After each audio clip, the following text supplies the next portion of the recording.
मनीष कश्यप को जैसे ही तमिलनाडु के मदुरई से बिहार लाया गया, तैसे उनके समर्थकों में जो है बड़े सवाल होने लगे। पहला सवाल यह है कि क्या मनीष कश्यप बिहार में रहेंगे। दूसरा सवाल यह है कि क्या मनीष कश्यप को वापस तमिलनाडु तो नहीं भेजा जाएगा। तीसरा सवाल है कि मनीष कश्यप कब तक रिहा होने वाले हैं। चौथा सवाल है कि मनीष कश्यप को बेल कब तक मिलेगी।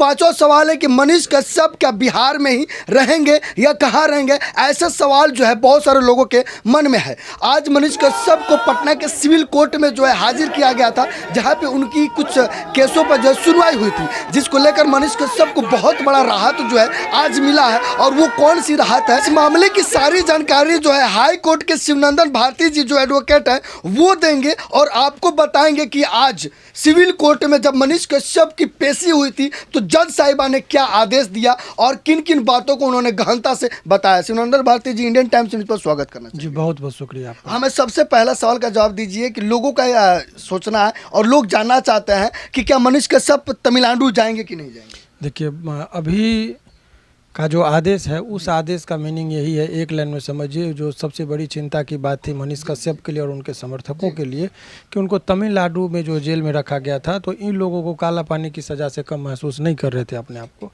क्योंकि वहाँ की भाषा, वहाँ की खान पान टोटली डिफरेंट है हमारे उत्तर भारत से।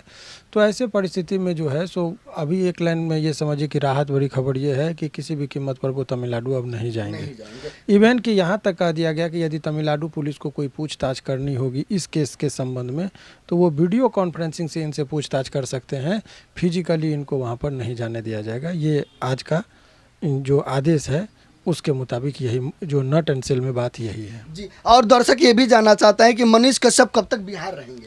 रही बिहार का, जब तक अब जेल में है तब केस है, तब तक वो, जब तक बेल नहीं होता है तब तक वो बिहार में रहेंगे। जैसे ही बेल हो जाएगा तो अब वो बेल के बाद वो सामान्य जीवन जिएंगे। अब उनको तो बेल के जो प्रक्रियाएं हैं उसमें अभी 1-1.5 महीने का वक्त आप सोच मैंने लगता है कि लगेगा। पटना सिविल कोर्ट में जब आप थे तो कौन कौन से मामले पे जो है आपने सुनवाई किया और जज साहब से सिंपल सा बात देखिए, आज कोई बेल के मुद्दे पर सुनवाई नहीं थी। बहुत लोगों को टेक्निकल टर्म नहीं समझ में आता है।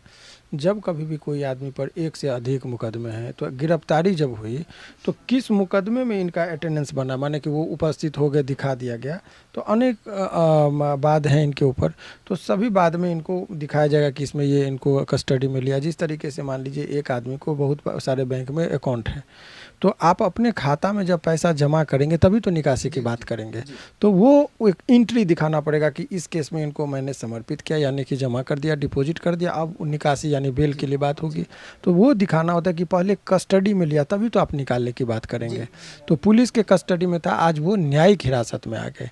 न्यायिक हिरासत का मतलब जज साहब के निगरानी में उनके आदेश से वो जुडिशियल कस्टडी में बेउर में शिफ्ट कर दिए गए। पटना सिविल कोर्ट में जब आप थे मनीष कश्यप आए, क्या क्या बात हुई उनसे। मनीष जी से देखिए वो जो कानूनी दो पेंच को देखिए, कलेंट का एक ही रहता है कि हमको जल्दी से जल्दी निकलने में कैसे मदद हो सकता है, क्या स्ट्रेटजी होगी, तो वही सब बातों पर बातचीत हुई।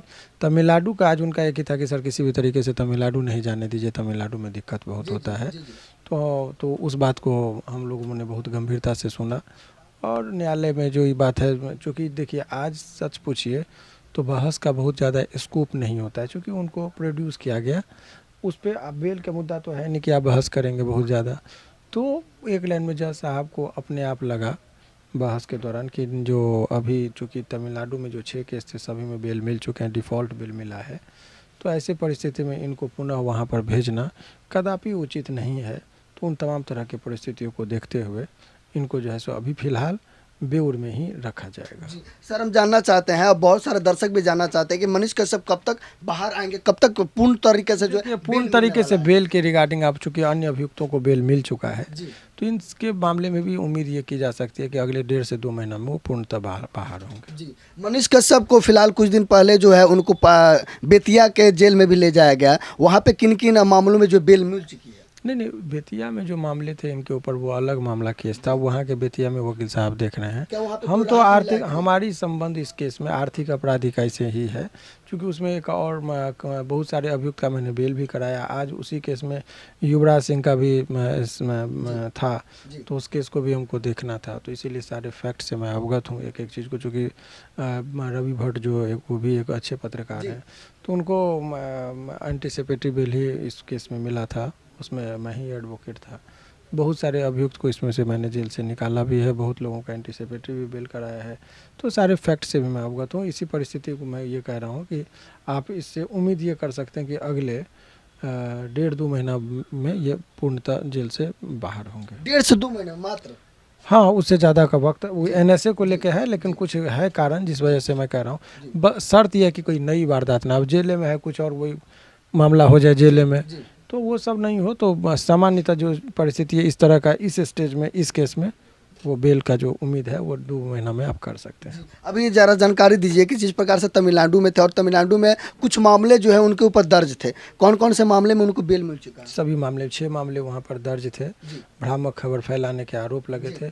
उसमें सभी 6 के 6 यानी आधा दर्जन जो मामला इनके खिलाफ वहाँ पर दर्ज था, सभी में बेल मिल गया। लेकिन सबसे बड़ा मामला जो था एनएसए को लेकर था और वहाँ के सरकार के द्वारा जो है एनएसए लगाया गया था।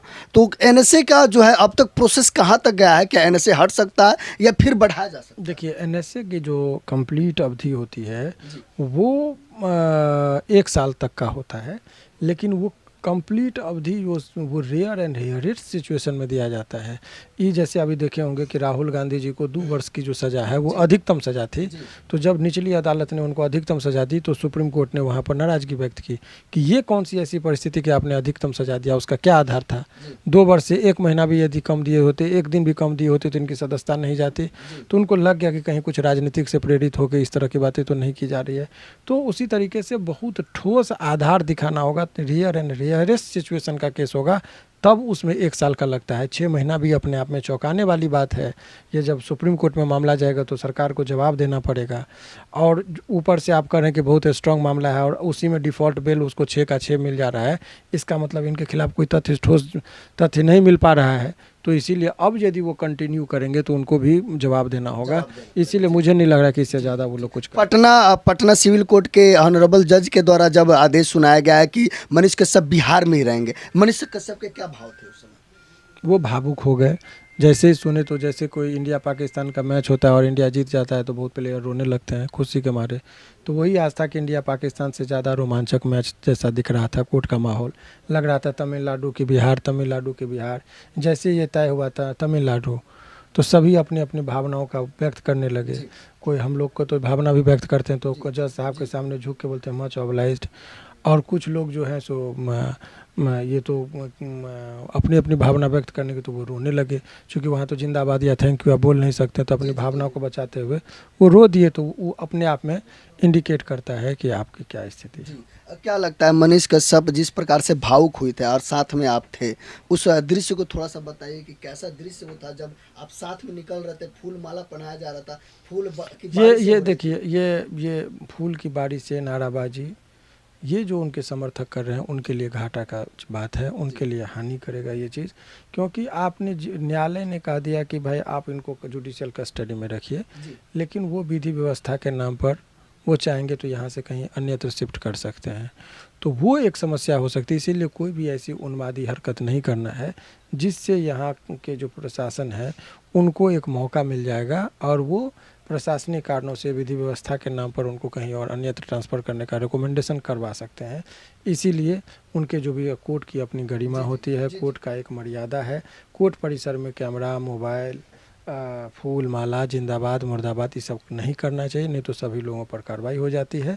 और इसका मान लीजिए करेंगे कोई और मनीष जी को ही भोगना पड़ जाएगा। जबकि आज मनीष जी बहुत अपने समर्थकों को मना किया था कि कोई भी आदमी परिसर में नहीं आएंगे। उन्होंने हाथ जोड़कर सभी से विनती किया कि कोई भी उत्पात और जिंदाबाद नहीं करेंगे, तब जाके सब कंट्रोल में रहा। अंत में चलते हम एक बार और आपसे सवाल करना चाहेंगे, हॉनरेबल जज साहब के द्वारा जो है क्या आदेश दिया गया था, एक बार फिर से बता दीजिए।